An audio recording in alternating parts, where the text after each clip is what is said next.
High school sports, we've got it covered. Overtime starts now. Hello everyone, welcome to Overtime. I'm Scott Leber. And I'm Regan Holgate. Over the next 30 minutes, we'll bring you up to speed on tonight's high school football action. We have highlights from Lena Winslow, Stockton, South Belay, and Lutheran. We're also going to take you to Winnebago and Rockford Christian. Plus, we have Nick 10 action, and Tim Bailey is going to join us with his mid-season evaluation of our Nick 10 teams. In our Spotlight segment, I'll bring you to the heart of Stillman Valley, to a kid who has overcome some pretty steep odds in his life to get to where he is today. All right, we're going to start things off at Byron, where the Tigers have been everything we thought they would be and more this year, Scott. They have been locked in on this season since they lost in the state semifinals last November. They blew out their first three opponents tonight. A talented North Boone team paid them a visit. It is the Gillies Heating and Air Conditioning Game of the Week. This was the Tigers' homecoming, added incentive for them to get the W. You know, Josh Harris is just a beast on the defensive front for the Tigers. He was first team all-conference last year, number 53, gets into the backfield of North Boone to rack up a tackle for loss. The Vikings punt. Ashton Henkel for the return, has it cleanly and takes off with it. A big return all the way inside the 10. Moments later, Aiden Shank loses the snap, but Caden Considine was right there to fall on it in the end zone for the Tiger TD. On Byron's next possession, it's Braden Knoll coming right at us for another touchdown and a 14-0 lead. Jack Christensen gets the ball on the sideline to Chris Dutch, but there's just not much room there to work with. Second quarter now, the Tigers feed the ball to Considine. He goes in from 10 yards out. It was 21-0. Still in the second quarter, the Tigers strike again, and Knowles strikes again, romping 43 yards for his second touchdown. Tigers take care of business again. Look at this, 69-0 the final. My goodness. All right, for more Big Northern action, we go to Lutheran. The Crusaders were hoping to snap a two-game losing streak against Rock Falls. Turnovers ruled the day early. Crusaders' Gavin Sanders going to throw deep here, but it's intercepted by Rock Falls' Michael Flowers.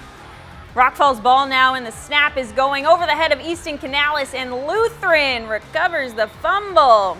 Rock Falls forced the punt to get it back, but Canales is going to have it picked off by Caden Gully, setting up Lutheran right here, and the Crusaders finally able to get something going. David Ballard gets it on the left side. He's going to spin, break another tackle, and he is off to the races. Goes all the way for the touchdown. Lutheran led it 7-0. The Crusaders were victorious over the Rockets 43-0. At Winnebago, the Indians hosted Oregon. Both teams were looking for their second wins. Third quarter action, Oregon QB Jack Washburn throws and has that man, tight end Josh Crandall. That's a 27-yard touchdown for a 20-6 Oregon lead. Crandall's being heavily recruited by D1 schools. Fourth quarter now, Washburn gonna put it up again, and it is right on the money to Griffin Marlett. But Griffin steps out of bounds at the 20. On the next play, Logan Weems takes over, and he covers those remaining 20 yards practically untouched for the touchdown. The Hawks defeated Bago 27-6. They improved to 2-2. Now the Dixon Dukes remain undefeated. They beat Genoa Kingston 30-0, and it was Stillman Valley over Rockford Christian 49-12. We have lots to discuss about the Nick 10 later with Tim Bailey. Up next, though, we're going to hit the road for the Northwest Upstate Illini Conference, where we are off to Stockton.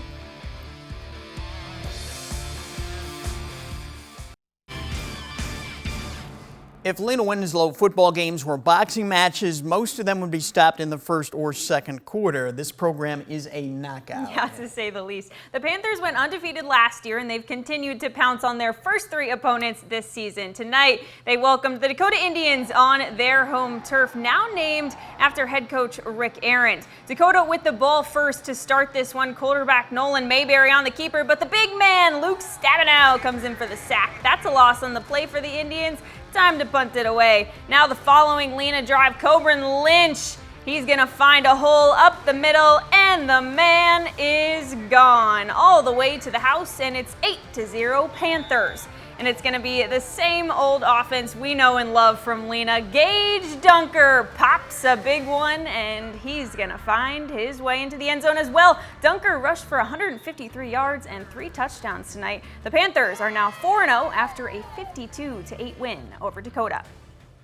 In Stockton, the Blackhawks hosted the Fulton Steamers. Both teams came in trying to even their records at 2-2. We'll pick things up in the second half. Steamers 4th and 2 here. Dom Kramer rolls out, and he's got Balin Damhoff wide open for the touchdown. What a grab. Clutch play there. That makes it 26-8 Fulton. Stockton trying to make a comeback, though, on their next drive. Colby Tucker scrambling, but he has some space, and Carl Hub makes the grab for a key first down there for the Blackhawks.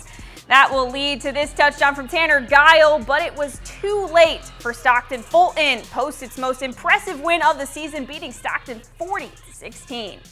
Also in the Northwest Upstate Illini, the Eastland Pearl City is up for a fight at Forreston, but the Cardinals won 34-20, and DuPec is feeling it right now, folks. They beat West Carroll 55-0. Now for some 8-man football. What a start to the season for South Beloit. The Sobos looking to improve to 4-0 at home against Ashton Franklin Center. Opening drive, quarterback Caden Mearns rolls right and finds his tight end Des Hampton in the end zone for the touchdown. Now check out the athleticism here from AFC's quarterback Logan Mershon, spinning, avoiding the rush, getting a block. He's going to cut it inside. Very nicely done. He goes in for the touchdown, 8-8 at that point. Sobos would be quick to answer, though, thanks to the legs of Noah Zwirns. He keeps him churning, eventually gets taken down at the 1, but would punch it in on the very next play. South Beloit led 50-8 at the half, and they won it 50-22. Also in 8-man football, Milledgeville defeated Orangeville 50-24. Polo outscored Cambridge Ridgewood 48-44. Peoria Quest forfeited to Amboy because of health issues, and Hiawatha defeated Christian Life 46-6.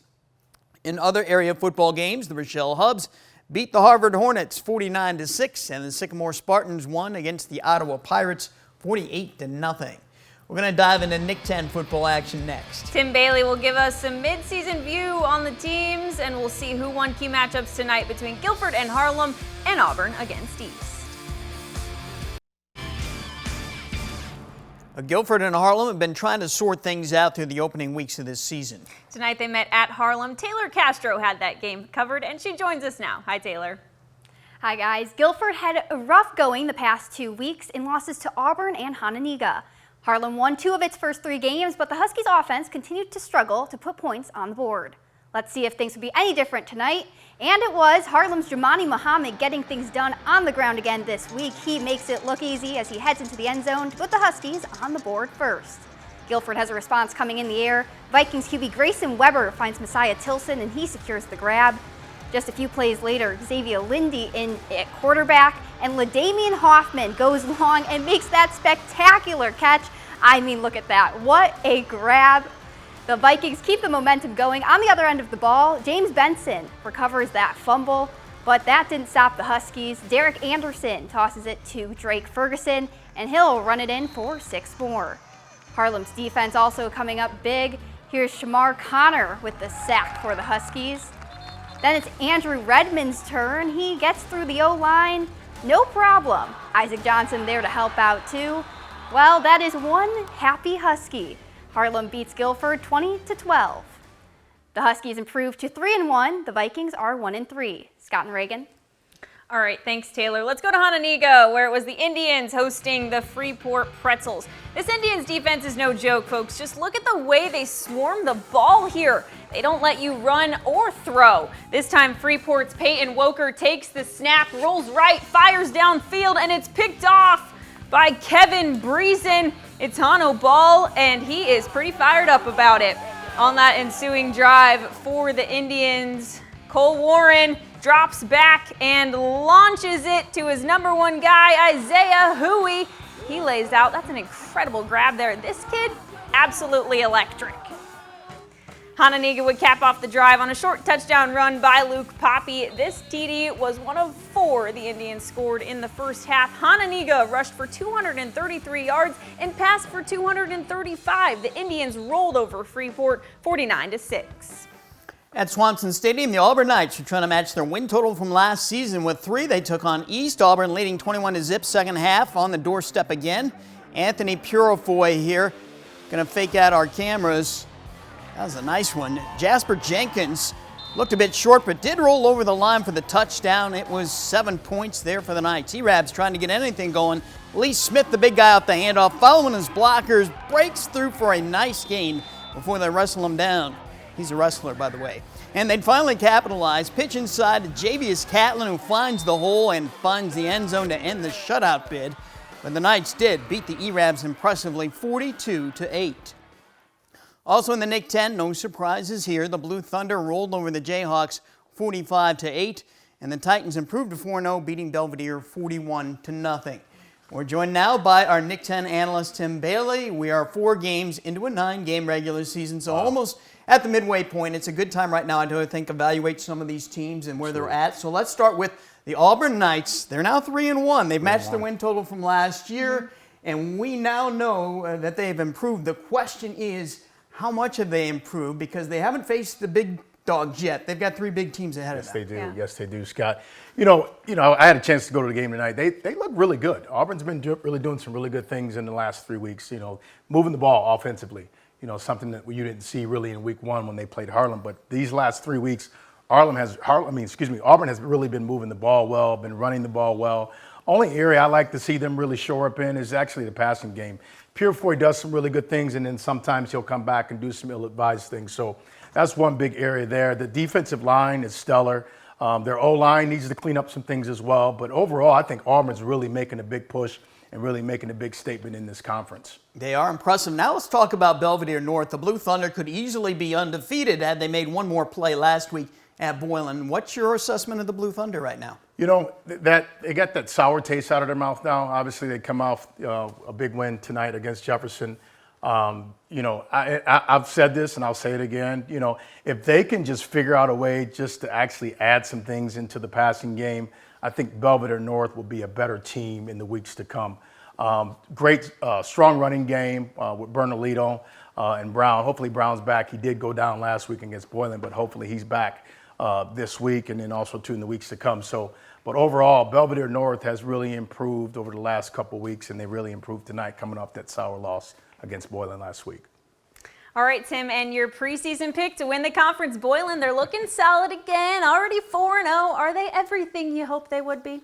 They are in certain areas. In certain areas, they're not. There's certain areas that they really need to clean up in order to make that push to become a 9-0 championship team.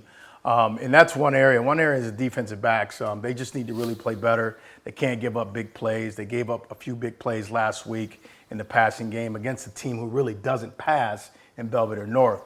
But overall, I think they're playing pretty well defensively, but that's an area that they really need to improve in. The running game offensively, you haven't really heard the name Rasheed Johnson a lot this year yet. You haven't heard the name Donovan Hansard a lot this year yet. Those are 2 key backs that I think that need to really step up their game in order for Boylan to continue to do what they've been doing over the last few weeks. We all thought Guilford would have another strong season after what they did last year, but the Vikings have only 1 win on their record right now. They've gone with a youth movement, it would appear. So do you see things get any better for the Vikings for the rest of this season, or is it kind of a wait till next year deal now for them? Well, I think as a coach, you always want to, your job is to make sure that you're trying to put W's on that board every week. So with that being said, I don't think they're going to throw in the towel. By any means. They're going to try to play as hard as they can. They're going to try to play to win. As it relates to rebuilding, yes, they do have a lot of young guys out there. This is really great experience for the young guys. If Guilford's really playing a lot of sophomores and a lot of juniors, Guilford could be really that top 5 team that we may see in 2024. All right, now let's move over to Harlem. The Huskies' record looks good on paper, 3-1, but I'm not sure their play looks as good. Can they get their offense going, or are they going to have to keep winning on defense like they have been? They have to really clean up their defense as well. Yeah. I mean, yes, their offense is really struggling right now, particularly in the passing game. I think, the passing game was one big wrinkle that they really need to say. They need to have to say, come back and say, okay, can we win with Anderson?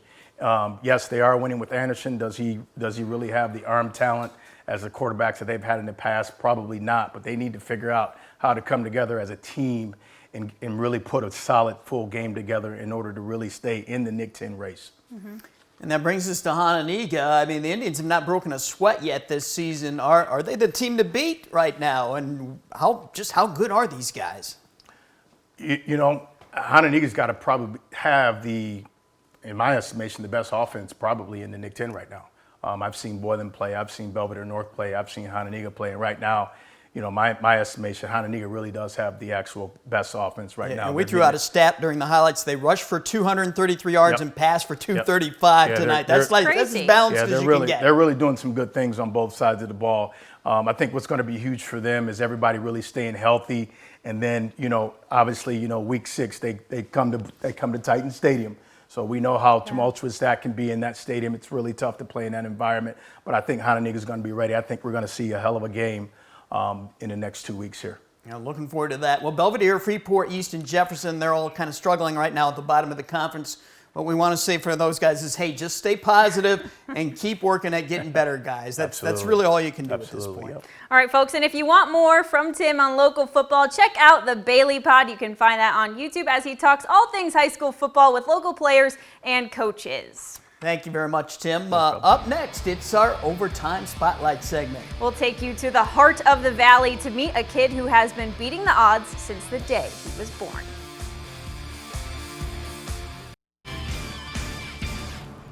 There's something special about Stillman Valley football, that grit and relentless determination. Logan Lawler embodies all of it, but there have been some special challenges along the way, and it's nothing short of remarkable that he's standing where he is today.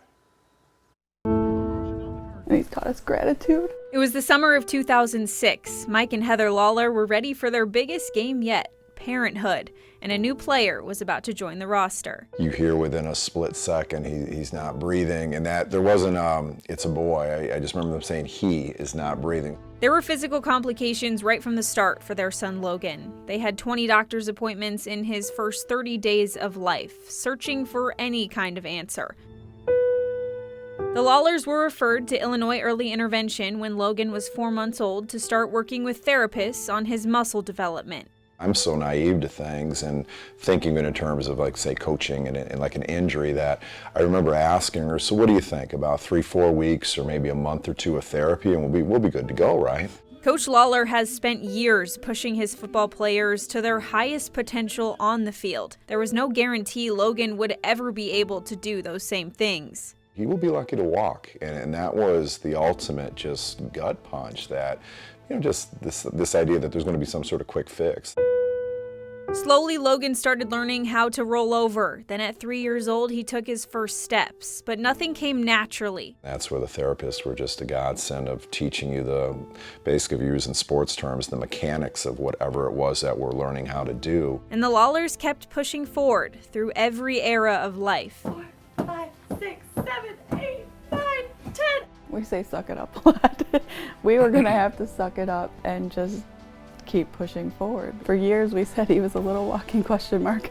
Good one. Oh, he's going! Because you don't have an answer. Go. Until 10 years, 6 months, and 4 days later. Hey Heather, it's Gina Morley calling from the genetics department. We believe that we have a answer. It's called early B cell factor 3, so it's EBF3. An incredibly rare genetic mutation which helped to explain a lot of his developmental delays. You always blamed yourself, and looking back, it's like that gave me a little bit of reprieve that I didn't do it.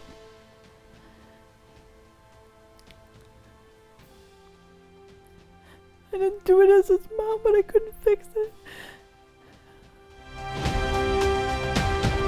I just kept going each and every day, 110 miles an hour. And now I'm here, 17, junior, on the varsity team, coached by my dad. And so it's awesome. And just like Dad, football and his boys on the sidelines have been his biggest motivation. Football is my life. It's what I do. It was a Thursday night game this season where Stillman Valley played Rock Falls, and Logan got his first starting job. I was like, holy cow. I was like, I cannot believe I'm starting extra point. So it was really a huge honor for me. I think it's very known that he wants to be out there and he wants to play. And when he got that opportunity, he really seized it. It's almost surreal at times when you look out there and to see that he's made it. He missed out on a lot of childhood because he couldn't do things, and once he was able to get up and be mobile, I've always said it's like he's making up for lost time. Good job. Did you get a touchdown? Yeah. I keep on pushing and I work every day. I always say that God gave him challenges and God gave him gifts as well. The gift of perspective. I think we can all learn a thing or two from Logan. Everything that he has overcome is truly incredible. It kind of feels like a miracle to play with him. Miracle, to say the least, right? And I do want to point out that the Lawlers did not approach us about doing this story on Logan, but knowing what we've known about him for some time now, we thought his story was one that you all would appreciate, so we went to them, and that we're really grateful they agreed. Yeah, and we are big fans of Logan, so go Logan. We are. All right, we'll be right back. It's that time where we bring you the best highlight captured on our cameras. It's the Napleton Auto Group play of the night. We're taking you back to Hononegah, arguably the most dynamic player in the conference, Isaiah Hui. What a grab this is. I mean, you gotta watch it again in slow-mo. Scott, how about that one? That's right, he's something special, Isaiah Hui, and that is our play of the night. That is going to do it for this show, everyone. Have a great night. Enjoy your weekend.